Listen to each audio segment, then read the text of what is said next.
Shalom, I'm Moshe Jadiel of IUIC, and I'm here to let you Afro-Palestinians know that you are the people of the Bible.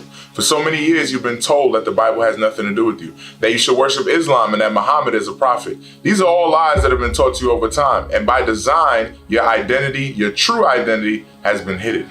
So I want to jump right into it. Today we're going to look at the Deuteronomy, the 28th chapter, and it explains who the Israelites are. But before we do that, I want to play an interview from Deacon Isaac of IUIC and Mosa Kus, who's the executive director of the Afro-Palestinian community in Jerusalem. Let's go ahead and play that. So if you want to give a nice short formal introduction of who you are to the audience, that would be excellent. My name is Musa Kous. I am the executive director of the African community in Jerusalem. Our community, we are descendants from four African countries, mainly from Chad, Nigeria, Senegal, and Sudan. Our ancestors, they are all Muslims, and the main purpose for immigrating to Jerusalem in order to perform the pilgrimage to Jerusalem. After performing the pilgrimage to Saudi Arabia, it is a habit, used to be a habit among Africans that any person who performed the pilgrimage to Saudi Arabia and then performed the pilgrimage to Jerusalem, this will give him a high status in the society when he goes back to his country. Unfortunately, our ancestors, when they came to Jerusalem, some of them, they work as they used to migrate to Jerusalem since during the Ottoman Empire, and some of them used to work as guards. Now let's jump to Deuteronomy, the 28th chapter and the 37th verse, right? Before we do that, let's look at Deuteronomy chapter 28 and verse 15. But it shall come to pass, if thou wilt not hearken unto the voice of the Lord thy God, to observe to do all his commandments and his statutes, which I command thee this day, that all these curses shall come upon thee and overtake thee. So when we look at Deuteronomy 28th chapter, the Lord said to the Israelites, if you didn't keep my commandments, curses will come upon you. And those curses look like verse 37. Let's jump over to that. Verse 37 says, and thou shalt become an astonishment, a proverb, and a byword among all nations whither the Lord shall lead thee. So when we dig into that, what it's actually going into is the loss of racial identity. As you see Musa Kus in the video, he makes reference to the fact that there were 4 different African nations that came into Jerusalem. And all those different nations have now been said, you're all Afro-Palestinian, right? So there's clearly something going on here. If these 4 different groups came from Sudan, right, and they came from surrounding countries, right? If they came into this land, how are they all now grouped into one identity? It's because God said, wherever you went as a people, you would be known as a proverb and a byword. A byword is anything outside of your God-given name. So God gave you the identity of being the nation of Israel. But when you were taken into captivity for breaking his commandments, you came into this land trying to do your pilgrimage, trying to honor Muhammad, trying to get social status, and you got stuck there, and now you're named as the Afro-Palestinians. You can see throughout history, this has happened to our people over and over and over again. Let's go to Psalm chapter 83, and we're going to read verse 1. Keep not thou silent, O God. Hold not thy peace, and be not still, O God. For lo, thine enemies make a tumult. A tumult is a commotion. There's been a commotion made amongst the people, an uprising, an uproar, to confuse the Afro-Palestinians about who they are. They live in so much trauma and drama from day to day, they're not able to actually sit down and say, who am I? What is my history? Where do I come from? And this is all done by design. And it says, and they that hate thee have lifted up the head. They have taken crafty counsel against thy people and consulted against thy hidden ones. The Bible refers to the Israelites as the hidden ones. Why? Because their nationality has been hidden throughout time. They've been told that they're everything but the people of the Bible. You've been told that worshiping Islam is the path to success. But look at the environment you live in. You're still on the bottom of society, living in poverty. And the reason that is because you've been lied to. You've been tricked. You've been bamboozled, right? Let's keep reading. Verse 4, it says, they have said, come and let us cut them off from being a nation, that the name of Israel may be no more in remembrance. The name of Israel is no longer in remembrance because now you see yourself as an Afro-Palestinian or an African. Both of these things are names given to you by your oppressors. And Deuteronomy, the 28th chapter and the 37th verse outlines that this will happen to the people. Let's keep going now. It says, for they have consulted together with one consent. They are confederate against thee. So all the nations on the earth know who the Israelites are. They know who you are and they keep you on the bottom of society. The same thing that they do over here in America, they're doing in South America, and they're also doing it in the Levant region, right there in the community of the Afro-Palestinians. Let's read verse 6 and see who are those people that are confederate. Who agrees? Verse 6 says, the tabernacle of Edom and the Ishmaelites. I wanted to get to the Ishmaelites. Why? Because Ishmael is who Muhammad descends from. The entire religion or idea that Muhammad was a prophet is false. And the Ishmaelites have kept you with that idea. Why? Because they're confederate to keep you down, to keep you on the bottom of society, to tell you, hey, be just like us, be an Arab, fit into our society, forget your nationality and your identity. So now let's jump back to Deuteronomy 28 and verse 64. And it says, and the Lord shall scatter thee among all people, from the one end of the earth even unto the other. And there thou shalt serve other gods, which neither thou nor thy fathers have known, even wood and stone. So let's look at this wiki page and see how the Afro-Palestinians have been scattered throughout the earth and how they've been scattered and then ended up in the different lands that they're in today. So let's read the background section, a little bit of this. So background, right? This is Afro-Palestinians wiki page. It says background here. By the 9th century, it is estimated that some 3 million Africans have been resettled as enslaved people in the Middle East. So the way you all were scattered was through slavery. Through slavery. We're going to dig into that more today. Working as soldiers and laborers in the riverine plantation economies. You all were working on plantations as slaves. That's how you all ended up in this region. As is illustrated by the life of Mansa Musa, king of the medieval kingdom of Mali. Pilgrimage by African converts to Islam became an established practice. Though regular pilgrimage only became commonplace in the 15th century as the Islamic faith spread beyond the narrow confines of sultanate courts to the people at large, there are some Palestinian communities which trace their origins to pilgrims from Sudan and Central Africa, right? Isn't that what Musa Ku said? That the people came from Sudan, mainly Chad, who are said to have reached Palestine as early as the 12th century. Their initial aim was to take part in the Hajj and reach Mecca. Hajj just means pilgrimage. Again, he made reference to the fact that different people wanted to do pilgrimages. Why? Because the pilgrimage to Jerusalem would give them a certain status. They would be looked at as holier than thou.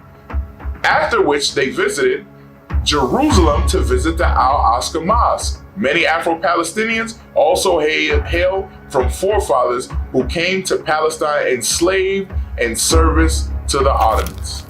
Let's read the next part. It says people whose ancestors came from Nigeria, Sudan, Senegal, and Chad make up most of the community.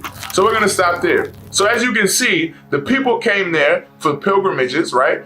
First they went and they did their pilgrimage at Mecca, right? And we're going to talk about Mecca today and see what Mecca actually is. And then they tried to go to Jerusalem. Why? Because it would give them a certain level of status if they did these 2 pilgrimages. That's what Musa Ku just said in the video. And we see that Wikipedia corroborates that fact. But why did that happen? Because God said that the Israelites would be spread through slavery. Now you may be asking, what does slavery have to do with a pilgrimage, right? This is a book called Slavery in the Arab World, right? And then let's get page 18. Page 18 says, when the Prophet Muhammad brought the message of Allah to his followers in the 7th century, slavery was already a deeply rooted and widely accepted institution in that part of the world. Pre-Islamic Arabia and Egypt were terminal points of well-traveled slave trade circuits, some of the most important of which originated in the Sudan and Somalia. The Bilad al-Sudan, the land of the blacks, had for the time immemorial attracted slave raiders who found a ready demand for their captives in nearby Egypt. A brief reference contained in the annals of the 18th dynasty and the reign of Thutmose III to slaves, male and female, pointed to the existence of a continuous flow of slaves into Egypt from the land of Punt, modern-day Somalia. Further northwest along the Horn of Africa was Ethiopia, another rich catchment area for slaves. Habashas, the name given to the Ethiopians by the Arabs, filled the slave marts of Mecca. So Mecca was a slave port. That's what it was. Today, many people that follow Islam, they go back there and they give their pilgrimages Mecca. But what happened in old time was you went to Mecca to buy and trade Israelites. That's what you went there for. So today you might view it as something of high status, but back then you were a slave in those very same ports. That is history. Returning great profits to the merchants who put up their capital to trade in them. It was not surprising that Muhammad, that's who many of you all believe is a prophet, who accepted the existing socio-political order, looked upon slavery as part of the natural order of things. Now let's go back to the Bible. We're going to read Deuteronomy 28 verse 64 one more time. Let's read what it says. It says, "And the Lord shall scatter thee among all people, from the one end of the earth even unto the other. And there thou shalt serve other gods." Now we're going to get into who those other gods were. We just read about them to some degree, but those other gods is referring to something that you all practice today. It says, "Which neither thou nor thy fathers have known, even wood and stone." The stone is referring to that pilgrimage or that Hajj that you make to Mecca, the Kaaba stone. You were never to worship that. God said when you were taken into slavery, when you got to the slave ports of Mecca, now you started to worship the Kaaba stone. That was not your history. That is not what the Bible tells the Israelites to do. But over time, it's become what you've done. It's become natural to you to worship Islam, to follow Islam. And that is a lie that has been perpetuated. The only reason you got into Islam was because you were forced to via slavery. That is why that happened. Let's get that article real quick, Constructions of Black Identities. It says, interestingly enough, the more research I did and more people I spoke to, I learned that these people were descendants of slaves of a nearby tribe. And to this day, the people of Al Gore are still sometimes referred to as the slaves of that tribe. The Afro-Palestinian community apparently has similar origins. Again, everyone knows that you all were in slavery. And I'm telling you, this is how you ended up in Islam. It was not by choice, it was by force.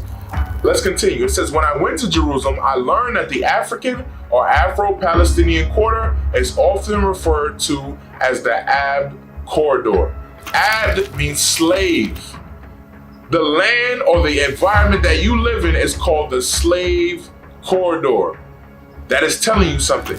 Let's go and look at these trade routes now. Let's see where they flow through. You see on the map in red here that the slave routes, they went all through what you would call the Levant region, or what today you might know as the area in which Jerusalem is, or Jordan, right? Or Mecca is, right? You see right there, Mecca is listed as a place where the slaves went through. It's clearly there on the map. This is going back to what we read in the book, and also what we're seeing. They call where the Afro-Palestinians live the slave corridor. Why? Because they know who the people there are. Let's look at the other map now in green. Maybe this map was lying. Let's look at another map. So the map you see in green is also showing you what? That the people flowed through Mecca, that they flowed through the Levant region as slaves. You all Afro-Palestinians worked on slave plantations. That is history. Let's read an article on it. Let's see if modern day that's changed. We're gonna read about a young man who currently lives in that place, right? So Afro-Palestinians talk heritage and resistance. So it says, "Occupy East Jerusalem. It's hard not to get detained here." 16-year-old Abdallah Balalawi, an Afro-Palestinian from Chad, told Al Jazeera from his home city in the old city, "I have to be aware of the way I look and even the way I walk to avoid making the Israelis suspicious."